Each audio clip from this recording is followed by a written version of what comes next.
வணக்கம் அன்பர்களே. அஸ்ட்ரோசிரி சேனல் வாயிலாக நான் உங்கள் அஸ்ட்ராலஜர் டாக்டர் சதீஷ். கும்பராசி அன்பர்களே, இந்த மே மாதம் என்ன பலனை தரும் அப்படின்னு பார்க்கும் பொழுது, இதுவரை உங்க ராசியில் இருந்த சனி பகவான் இப்போ விலகியாச்சு. அப்போ 7.5 சனி ஜென்ம சனியிலிருந்து விலகி விட்டீர்கள். அப்போ மனதில் இருந்து வந்த குழப்ப நிலைகள் இனி தீரப்போகிறது. மனதளவில் இருந்து வந்த சங்கடங்கள் விலகப் போகிறது. எப்ப இருந்து இது நல்லா இருக்க போகுது அப்படின்னு பார்த்தீங்கன்னா, இந்த குரு பயிற்சி நடக்கிறது. அதாவது மே மாதம் 14ஆம் தேதி. அந்த 14ஆம் தேதிக்கு அப்புறம் குரு பகவான், அதாவது உங்க ஜாதகத்துக்கு, அதாவது இந்த கும்ப ராசி கும்ப லக்னக்காரர்களுக்கு 2க்குரியவன், தனத்தை கொடுக்கக்கூடியவன், குடும்பத்தை அமைத்து கொடுக்கக்கூடியவன், அதே சமயத்தில் லாபத்தை தரக்கூடிய அந்த குரு பகவானுடைய பார்வை உங்க ராசியின் மீது பதிகிறது. ஒரு நல்லவனுடைய பார்வை உங்க மீது பதியும் போது, ஒரு ஒளி பொருந்திய கிரகத்தினுடைய பார்வை உங்க மேல பதியும் போது நிச்சயமாக நல்லா இருக்க போறீங்க. உங்க மனசு நல்லா இருக்க போகிறது. உங்க எண்ணங்கள் சிந்தனைகள் தெளிவு பெறப்போகிறீர்கள். இதிலிருந்து இருட்டில் இருந்த உங்களுக்கு இப்போ விடியலை நோக்கி செல்லக்கூடிய ஒரு காலமாக இந்த மே மாதத்தின் தொடக்கமாக இருக்கும். அதாவது மே மாதம் 14ஆம் தேதிக்கு அப்புறம் நல்ல நிலை, நல்ல மேம்பாடு, குருமார்களினுடைய தொடர்புகள், உங்களை விட வசதி உள்ளவர்களுடைய தன்மைகள், அதாவது பெரிய மனிதர்களினுடைய தொடர்புகளை கொடுக்கும். கடந்த 2.5 வருடங்களாக உங்க மனதில் ஏற்படுத்தப்பட்டிருந்த காயங்கள் விலக போகின்ற தன்மை, ஒரு சொல்யூஷன் கொடுக்க போகிறது. நீங்கள் நன்றாக இருக்க போவதற்கான அறிகுறிகள் தென்படக்கூடிய ஒரு தொடக்கமாக இந்த மே மாதம் நிச்சயமாக அமையப்பெறும். இதுல எந்தவித மாற்று கருத்தும் கிடையாது. அதே போல 2ஆம் இடத்துல குடும்பஸ்தானத்துல போய் சனி பகவான் அமர்ந்திருக்க போகிறார். அப்போ 2ஆம் இடத்தில் சனி இருக்கும்போது, அதாவது சனி பகவான் எங்க இருக்கிறாரோ, எந்த இடத்தை பார்க்கிறாரோ அந்த இடத்துல ஒரு சின்ன தன்மை, ஏன்னா அது பாவ கிரகங்கள்வா, அவர் பார்க்கும்போது அந்த இடத்துல சின்ன ஒரு தன்மையை, ஒரு வலியை கொடுக்கும். அப்ப என்ன, குடும்பஸ்தானத்தில் சனி போகுது. அப்போ தனம் நன்றாக வருமா? நன்றாக வரும். ஏன்னா உங்களுக்கு குடும்பஸ்தானம் தனாதிபதியாக இருக்கக்கூடியவர் தான் அந்த குரு பகவான். அது குரு பகவான் உங்க ராசியை பார்க்கிறார்.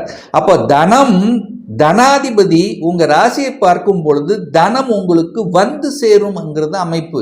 அப்ப பணத்தில் எந்த குறைபாடும் ஏற்படுத்த போவதில்லை.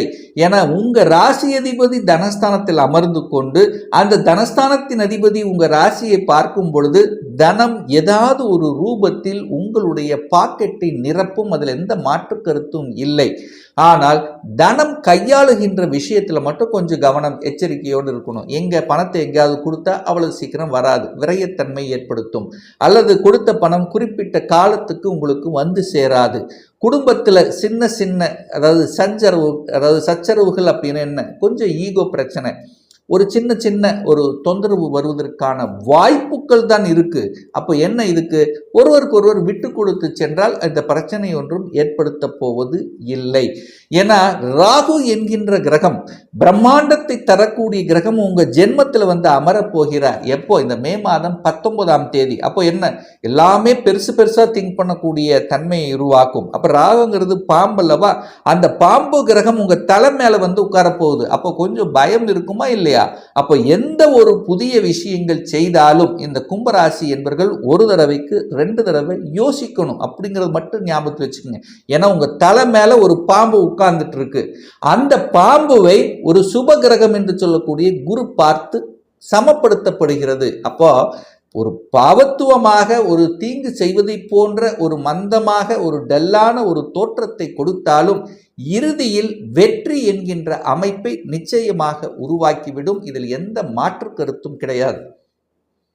இந்த மாதம் மே மாதம் பாருங்க, உங்க ஜாதகத்துக்கு உங்க ராசிக்கு 7ஆம் அதிபதியாக இருக்கக்கூடிய அந்த சூரிய பகவான் உச்ச பலத்தோட வலிமையா இருக்கார்.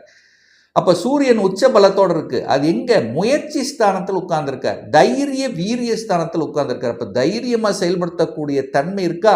அப்போ ஒளி கிரகம் வெளிச்சமாக உச்ச பலத்தோட இந்த மாதம் இருக்கின்ற காரணத்தால தைரியத்தோடு இதுவரைக்கு தயங்கி தயங்கி செய்து கொண்ட ஒரு மந்தமாக டல்லாக ஒரு சோம்பேறித்தனமாக இருந்த விஷயங்கள் இப்போ அப்படியே மாறப்போகிறது.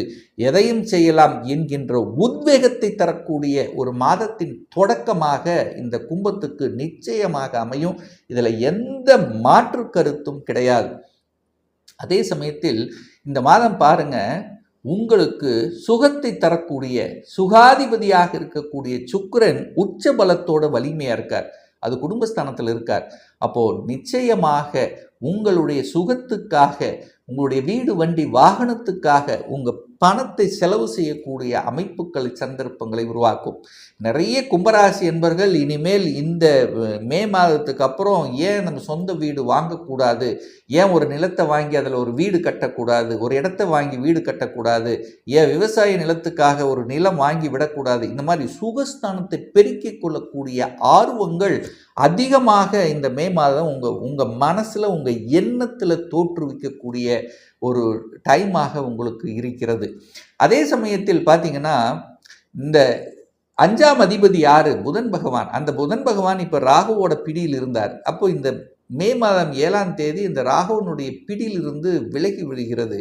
அப்போது சுகஸ்தானம் நன்றாக இருக்க போகுது. தாய்க்கு சின்ன சின்ன ஹெல்த் ப்ராப்ளம், சின்ன சின்ன தொந்தரவுகள் இருந்ததல்லவா, அது எல்லாத்தையும் சரி செய்யக்கூடிய தன்மைங்கிறது இருக்கிறது. டாக்குமெண்ட் சார்ந்த விஷயத்திலிருந்து வந்த பிரச்சனைகளும் இப்போ தீரப்போகிறது அப்படின்னு சொல்லிக்கலாம். குழந்தைகள் நன்றாக படிக்கக்கூடிய காலகட்டமாக இருக்கும். ஏன்னா கடந்த 2.5 வருடங்களாகவே ஒரு மந்தத்தன்மை, ஒரு டல்னஸ், குழந்தைகள் சரியாக படிக்கலை, ஒரு மறதி மாதிரி இருந்தது, தான் நினைச்சது நடக்கலை, ஆசைப்பட்டது நடக்கலை, ஏதோ ஒரு குறைங்கிறது இருந்து கொண்டே இருந்திருக்கும். ஸோ அந்த குறைகள் அத்தனையும், குழந்தைகளை நினைத்து நீங்கள் வருத்தப்பட்ட அத்தனை குறைகளும் விலகக்கூடிய மாதத்தினுடைய தொடக்கமாக இந்த மே மாதம் அமையப்பெறும். இது வரைக்கும் என் பேச்சை கேட்கலங்கிறவங்க இப்போ கேட்பாங்க. நல்ல படிக்கலை, எதையாவது ஒரு குறை சொல்லி டீச்சர்ஸ் எதையாவது ஒன்று சொல்லி கொண்டிருந்த காலம் இப்போ விலகப் போகிறது, நன்றாக படிக்க போகிறாங்க என்று சொல்லக்கூடிய அளவுக்கு இந்த காலகட்டத்தினுடைய தொடக்கம் நிச்சயமாக அமையப்பெறும். அதே சமயத்தில் கடன், நோய், எதிர்ப்பு, பகை, வம்பு, வழக்கு சம்பந்தப்பட்ட எந்த ஒரு விஷயத்துக்குள்ளேயும் போகக்கூடாது என்பதை கும்பராசி என்பவர்கள் ஆழமாக மனதில் பதிய வைத்துக் கொள்ளுங்கள். ஏன்னா இந்த கும்பராசி என்பவர்களுக்கு சந்திரன் தான் 6ஆம் அதிபதியாக வர்றார். சந்திரன் நிலையில்லாத கிரகம், மாறிக்கொண்டே இருக்கும். அப்போது ஏதோ ஒரு வகையில் உங்களுக்கு குழப்பத்தை ஏற்படுத்தி கடனை கொடுத்து விட்ரும். ஸோ இந்த விஷயத்தில் கவனம் கவனம். 7ஆம் அதிபதியாக இருக்கக்கூடிய சூரிய பகவான் உச்ச பலத்தோடு வலிமையாக இருக்கக்கூடிய இந்த காலகட்டத்தில் நிச்சயமாக உங்களுக்கு எழுச்சி தரக்கூடிய, இதுவரைக்கு முடங்கி கிடந்த உங்களுக்கு, இதுவரைக்கு என்ன சொல்கிறது, உங்கள் மேலதிகாரிகள் அல்லது யாராவது ஒருத்தர் அழுத்தம் ப்ரெஷரோடு இருந்த விஷயங்கள் இப்போ அப்படியே மாறக்கூடிய தன்மை. அப்போ என்ன, அழுத்தம் ப்ரெஷர் இப்போ பழகிருச்சு உங்களுக்கு. கடந்த 2.5 வருடங்களாக கும்பராசி என்பவர்கள் ஒரே அழுத்தம், ஒரே ப்ரெஷர், ஒரே டென்ஷன், அலைச்சல், திருச்சல், இப்போ பழகிட்டீங்க. இப்போ அப்படியே மேனேஜ் பண்ணக்கூடிய தன்மைங்கிறது இருக்கிறது. இனி இந்த வருடத்திலிருந்து, அதாவது இந்த மே மாதத்தின் தொடக்கத்திலிருந்து வேலை சார்ந்த விஷயங்கள், அந்த அழுத்தம் ப்ரெஷர்லேருந்து அப்படியே கொஞ்சம் கொஞ்சமாக அதிலிருந்து விடுதலை பெறக்கூடிய வாய்ப்புகள், சந்தர்ப்பங்களை நிச்சயமாக உருவாக்கும். அதில் எந்தவித மாற்று கருத்துங்கிறது கிடையாது. திருமணம் சார்ந்த விஷயத்திலிருந்து வந்த அழுத்தங்கள், பிரஷர்கள் விலகும். திருமணம் நிறைய கும்பராசி என்பவர்களுக்கு திருமணம் நடக்கக்கூடிய காலகட்டமாக அமையும். ஏன்னா குடும்பாதிபதி, குடும்பத்தை அமைத்து கொடுக்கக்கூடிய குரு பகவான் உங்கள் ராசியை பார்க்கின்ற காரணத்தாலும், உங்கள் ராசியை பார்க்குறார், பாக்கியஸ்தானத்தை பார்க்குறார். அப்புறம் என்ன வேணும், உங்களுக்கு ஒரு நல்ல பாக்கியம் வேணும் அல்லவா?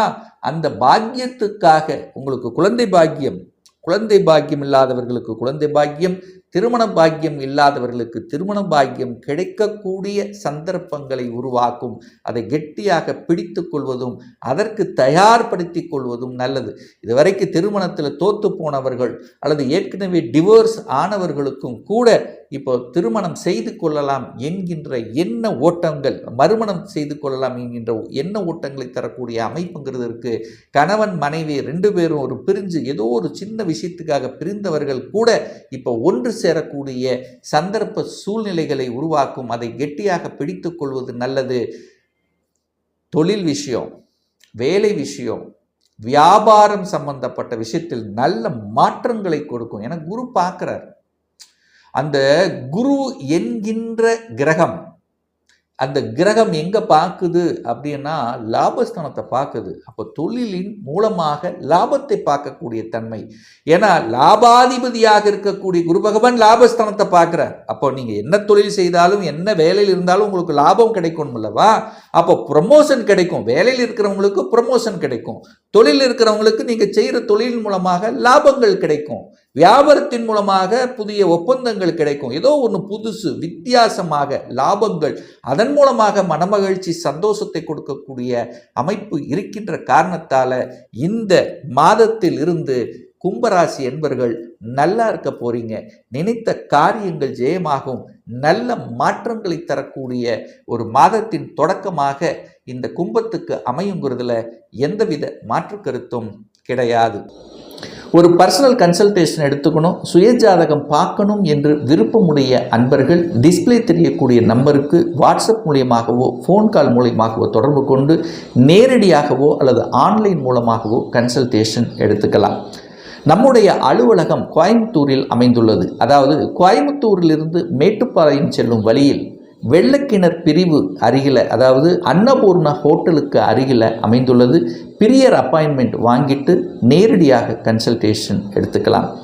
ஆன்லைன் மூலம் கன்சல்டேஷன் எடுத்துக்கிறவங்க உங்களுடைய பெயர், உங்களுடைய தற்போது வசிக்கும் இடத்தை வாட்ஸ்அப்பில் குறிப்பிட்டு ஆன்லைன் மூலமாகவும் கன்சல்டேஷன் எடுத்துக்கலாம். நிச்சயமாக இந்த பதிவு ஏதாவது ஒரு ரூபத்தில் உங்களுக்கு யூஸ்ஃபுல்லாக இருக்குங்கிறதுல எந்தவித மாற்று கருத்தும் கிடையாது.